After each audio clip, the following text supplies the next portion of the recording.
I'm not against Ngunjiri Wambugu's ideas, but sometimes when I look at this guy, I feel like he is misleading Kenyans.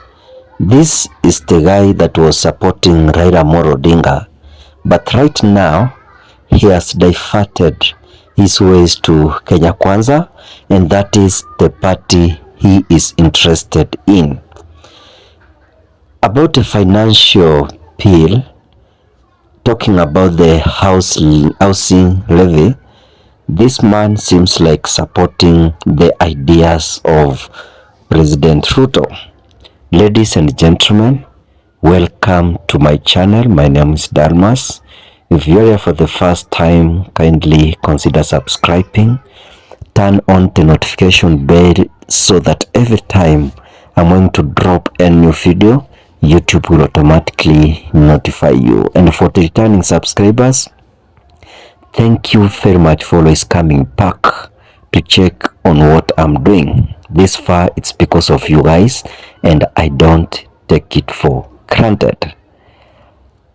Another special request is that as you're watching this video, kindly click the like button and drop a comment. By doing so, YouTube will recommend it to other people.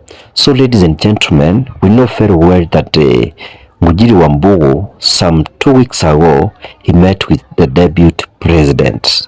We have not seen him with William Samuel Ruto, but we know that the way to reach the president, you must pass through the deputy president. He permits you to see the president. That's what he said. Hayo mambo si yangu. It is Rigathi mwenyewe alisema kwamba wale watu wa Azimio hatukutafuta kura nao na wanataka kufanya kazi na sisi.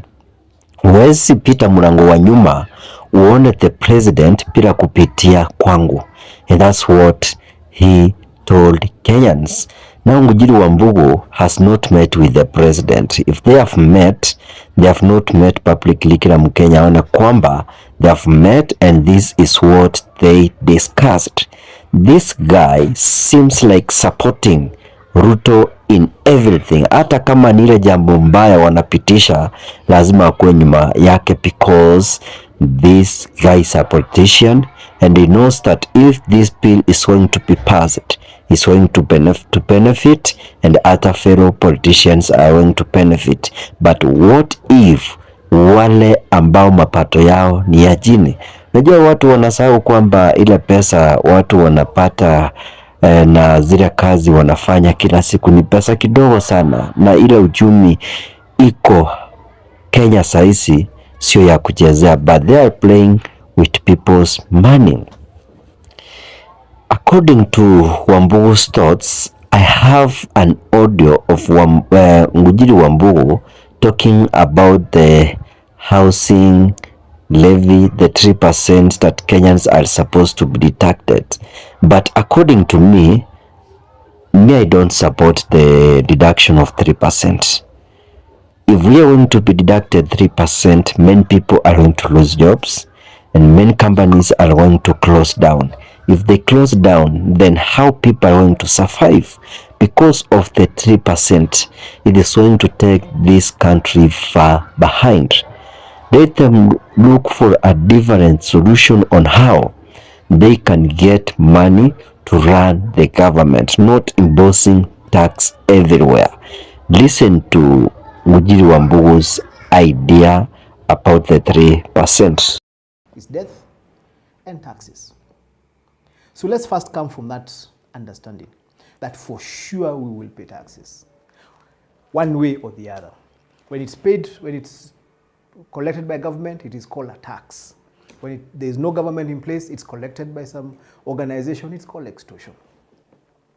So taxes, by the very nature, is something that is not given out of a grateful heart, right? Once we understand that there's no such thing as good taxes, then you now can be able to move to the second part of this conversation about why do we pay taxes. Let me use a very simplified example. You live in an estate. Your estate has an estate association, right? And that's common in very many places. The estate association chooses a few of them. Maybe the estate has 100 people, chooses like 10 people, and they become the estate committee. It has a chairman, a treasurer, a secretary, blah, blah, blah, blah. These are the guys who sit down and decide what you contribute as an estate to take care of: 1, common garbage; 2, common roads within the estate; 3, common lights; 4, security, right? And anything else that is common. If you guys have, for those upmarket estates that have swimming pools and clubhouses, those are the places. This estate committee is a very powerful committee in the estate. They're the ones who come and say, if you're not paying taxes, they come and visit you. If you're not paying your contributions, they put your name at the gate. I don't know if you travel in some places and you see they have a blackboard at the gate. They write, oh, this. Then it even reaches a point, if you're not paying security, the guards refuse to open for you the gate. Unatoka kwa gate, unajifungulia, unaingia. They just make it as inconvenient as possible. That is the simplest understanding of what a tax is. The 100 of you who live in that estate contribute whether it's 1,000 shillings or 2,000 or 5,000 shillings and give it to the committee to take care of the common expenses that don't have any specific person. For example, you have street lights within the estate. They don't go to any particular person, but they serve all of you. You have roads within the estate that you've curb road, and you all want curb roads so that the roads look nice and your estate looks really nice. You want your lights to be on throughout the night so that the estate is safe, right? You want to have a very nice security company, you know, guys who have walkie-talkies and dogs and what, so that you feel safe. You must sit down as an estate and pay for those things. Now that donation you give, it is actually not voluntary. It is as equivalent to a tax as you can ever get. So we live in Kenyan nation, which is civilized. And we've decided that we are going to form a government. And we elect people, put them in office, right? And their work is to raise money to pay for the things that are common to us. The roads you use when you're using the dual carriage from Kenol or from Nairobi to Nyeri, or when you're using the road to Mombasa, that common road is nobody's specific cost. It has to be paid for by this committee that the Kenyan estate has chosen to put in place to cover those costs. The costs that we pay is that tax. The difference is that in an estate, you believe, now for example, just think about this for a minute. You are 100 of you in an estate. And the only people who pay that donation are 30, right? 30 of you are paying. And they're expected to pay for common costs that cover all the 100 of you. What you will find is that the 30 people are going to end up paying a lot more money than if all the 100 people were paying. When we think about our Kenyan taxes, first, I've heard some people saying that we are the highest taxed country in the world. That's not true. Ivory Coast pays 60% income tax, right? But we are certainly up there. We have countries like Singapore, Malta, Cyprus that pay really, really very low tax costs.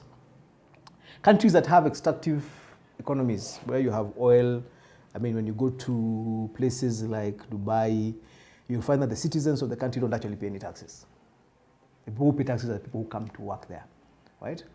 So there's a whole fundamental understanding of taxes that we need to have to now be able to actually have a conversation about taxes. The first thing we must all agree is that until we have an extractive economy, meaning that we have got oil, we are selling and getting paid for. And that is what is catering the cost of the country, or diamonds or gold or whatever. And even in those countries where it has those things, now you end up losing your government, so that you end up paying those funny people extortion fees. So you pay something. Until we understand that we must pay taxes to be able to coexist as a civilized nation, we are going to keep arguing about taxes. So I want to urge government, there is no way you're going to convince Kenyans that this is a good tax. There is no such thing as a good tax. I think what we need to have a conversation about, and this is what I am starting to hear, the presidency tries to do it a bit, a couple of MPs have tried to do it. I think the focus needs to go into the conversation of what are we going to do with the money we are collecting. Of course, there's a big problem about corruption. That annoys people. Going back to the example of the Estate Welfare Association, if we collect 2,000 shillings, 100 of us, that is 200,000 shillings a month. And then we don't know where 30,000 of that money goes, we're going to have a problem contributing that money. So